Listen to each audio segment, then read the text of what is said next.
But if you don't consider yourself a ranked devil, if you don't know what a ranked devil is, you're gonna be all right. If you know I'm talking about you and you ranked devil, you ain't gonna like this video. But we gonna go into the Me Too movement and all the stuff that's going on in this girl's statement. But we're gonna start with this because I need everybody to understand what's going on with men. We're gonna start with this, then we're gonna go to her. No, I wish I could talk to you. One of my sons dealt with this effect, but let me go deeper on it. Now hear this.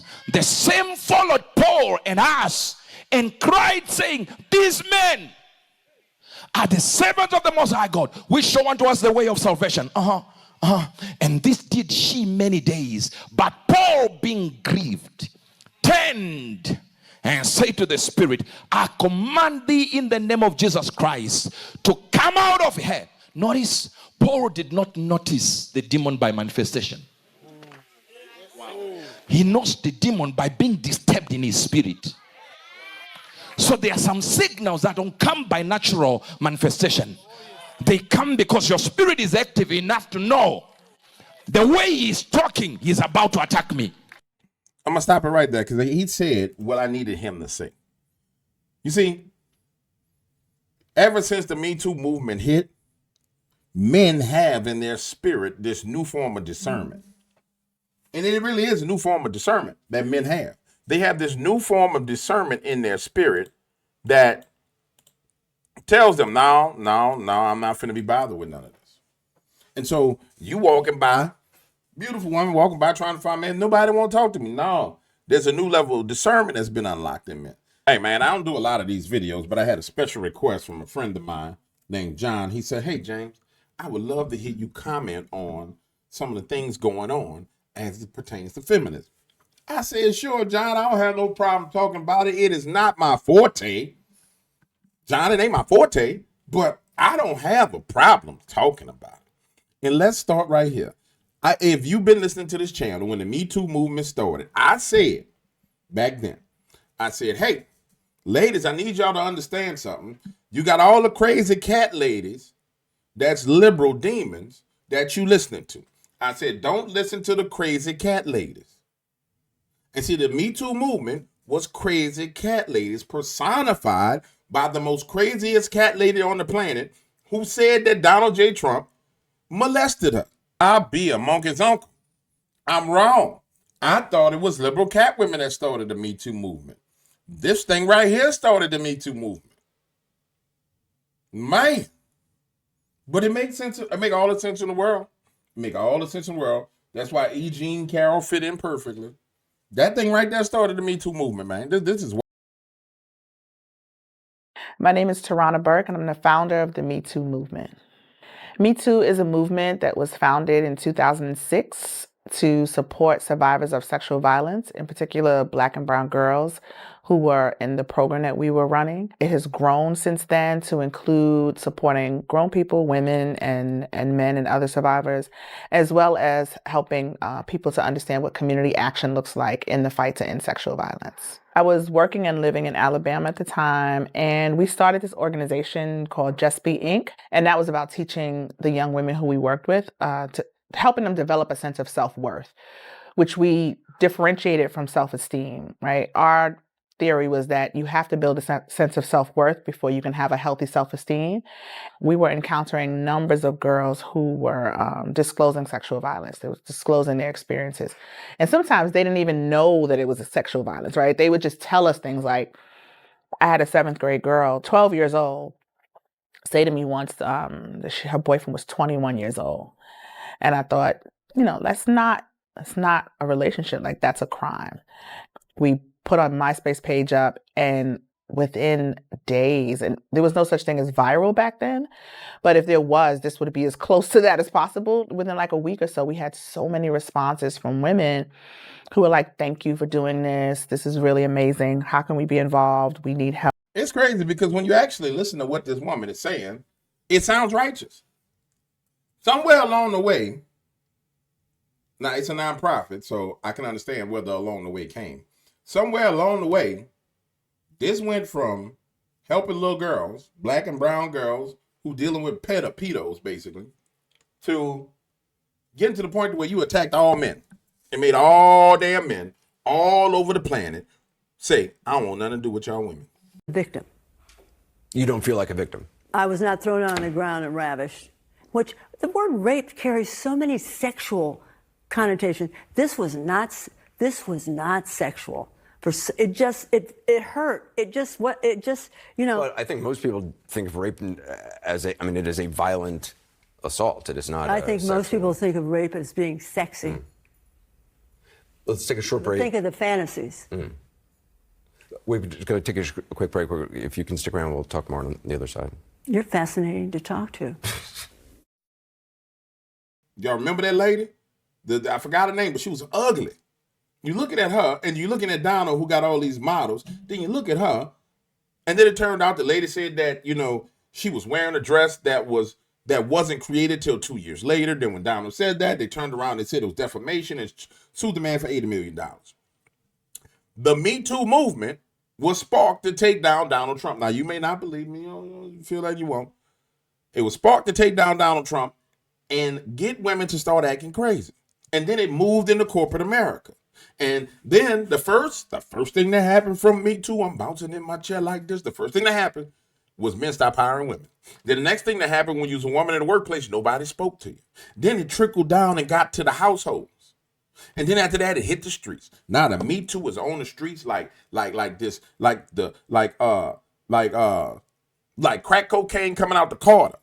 Yeah. They pumping it out into the streets, and the women like, well, what's going on with the men? Y'all Me Too'd everybody.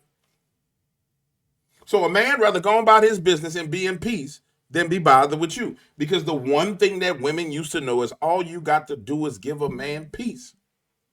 That's all he needs. His job is to go to war for you and the family. He can't go to war and go into chaos and then come home to chaos. All a man wants is peace. So when a man sees a woman walking down the streets now, he's weighing in his mind, how much of my peace is going to cost me to deal with you? Now, I'm going to let Shorty go and say what she got to say, and I'm going to chime back in. You said you want me to go into it, John. Here I go. There I go. Like mystical. There I go. Of men are now leaving it up to women to ask for their phone number, pursue them, holler at them. And we talking about men over 40, right? And it's crazy to me because literally a generation before them, those men were the hunters and, pursuing women. And I'm confused because I don't know what the hell happened. I'm going to help you, yo silly behind, understand what happened, Shorty. No. The men that's in their 40s, they the ones that witnessed Me Too. The men that's in their 40s got something to lose, girl. So when they was in their teens, they pursued women. When they was in their 20s, they pursued women. When they was in their 30s, it's like, Shorty, what's your name? The music even reflected it. There was romantic music. Shorty, baby girl, what's your name? Let me talk to you. I'm T-Pain. Remember that? Now the music doesn't even reflect romance. You tell me the last love song you heard. Yeah. Not a country song. Like a love song smash hit. Not Jelly Roll. Not I lose control when you're not next to me. That's a smash hit right there. Not him though. From your culture, girl. Yeah. You tell me about the last love song you heard from your culture. You want to know why? Because ain't no love left. Yeah. Ain't no love in the heart of the city. When you can go and say, that man molested me, and they say, believe women. Believe all women. Man, you crazy. What you think happened? So don't blame it on my age group. My age group is shooters. We came up out in the street, we would walk up to a girl, touch her on the shoulder, excuse me, let me give you a minute. Nah, you can't touch a woman. You wanna know why? Because you touch it, you worry about her saying you raped her or Me Too'd her. Victim. You don't feel like a victim? I was not thrown on the ground and ravished, which the word rape carries so many sexual connotations. This was not sexual. It hurt. But I think most people think of rape as it is a violent assault. It is not. I think most people think of rape as being sexy. Let's take a short break. Think of the fantasies. But just for the record, I ain't got to do none of that. So y'all don't be trying. I ain't doing nothing. I'm just trying to make the point. Now I'm going to let her go. Baby girl. She wants somebody to come to. Baby girl, what's your name? That's not happening. It ain't happening. You need to go back in time. Is it the Me Too movement that fucked this shit up? Or is it the feminist movement, which none I am a part of, okay? I understand didn't ask that. for this shit. But you I'm got trying to figure out who dropped the fucking ball. Start by taking that damn Now, ring out your nose. We got a whole bunch of men walking around here like they want to be the fucking women and we the fucking men. And it's No, so you got the game messed up. See? You just messed up. This is a part of the Me Too movement. You see? You on the internet and you just memorialized your craziness. Victim. You don't feel like a victim. I was not thrown on the ground and ravished. We're just going to take a quick break. If you can stick around, we'll talk more on the other side. You're fascinating to talk to. Yeah, you pop up at a cigar shop, I'm man smoking cigars. Hey, how you doing? You that girl on the internet that said men want to be women and women want to be. No. You are a part of the feminist movement where you don't believe you need men. And so therefore, in your mind, because men don't pay no attention to you, because y'all Me Too'd all the men. And then don't get me wrong, y'all Me Too'd some wicked men. Y'all Me Too, my favorite guy that was an actor till I found out he was a freak that was in House of Cards, Kevin Spacey. Y'all Me Too, the dude from Hollywood that was rolled out in a wheelchair like this. He was like, and it was like, yeah, everybody's feeling sorry for him, but he had molested all kind of girls in Hollywood. Y'all Me Too'd some good people. But then you Me Too'd some bad people. And here go the problem when you get to Me Too'ing and going crazy. You manipulating and you using witchcraft. scared to like even be intimate with you. Men are naturally meant to be the hunters and women are the gatherers. Like women don't even have a mental capacity to chase men like how a man is supposed to with a woman. You know what I'm saying? It ain't even in our nature to do it. Wait, so what you trying to tell me is a man can't be a woman and a woman can't be a man? You know what you trying to tell me?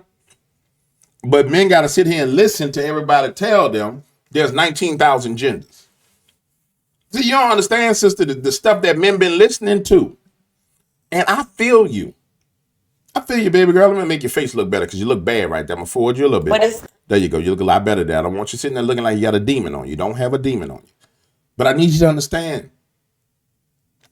When men weigh the options, they say, am I going to sacrifice my time, which is money? Am I going to sacrifice my money, which is money? Am I going to sacrifice my peace, which is time and money, in exchange for this conversation? No. You have to be exceptional. You have to be exceptional in order for a man to do that. Go ahead, girl. Finish talking. Like we're being pushed into that. And it's not a natural thing. I'm ready for this shit to end. So I'm just trying to figure it out. I'm asking hard questions here. Like, what the fuck happened to these men out here? All right, you ready for it, girl? Let me help you. I'm going to help you with your decision. I'm going to help you get it together. See, here's what you're going to do. You're going to realize that God sent you a man. And at some point in time throughout your life, he sent you a husband. And you walked away from that husband. Probably because the husband wasn't what you thought he was, or probably because he was in a bad financial strait and you was like, oh, I could do better than him. Oh, girl, he ain't hitting on nothing. God gave you a husband at some point in time and you walked away from him. And then you kept on walking. Now you got a little older. What you're going to do is you're going to go back to God and you're going to say, Jesus, I messed up. I'm sorry. I know you gave me a man. Well, you showed me the man that you gave me the first time so I can apologize to you. Then, Lord, fix me. Fix what it is about me so the next man you send me, I can be with. And then you say, Lord, could you speed up the time and fix me? I know it might hurt, but fix me fast because I want a man. And then you're going to have what you want. You won't be making that look on your face right there. You know what I'm saying? This is advice from the one and only Stankonian ambassador. Known all around the world appointed by Donald J. Trump during his first term, reappointed by Joe Biden, even though he couldn't talk, by auto pen in his second term, and then just confirmed by Donald Trump, Dark Donald Trump, during his second term.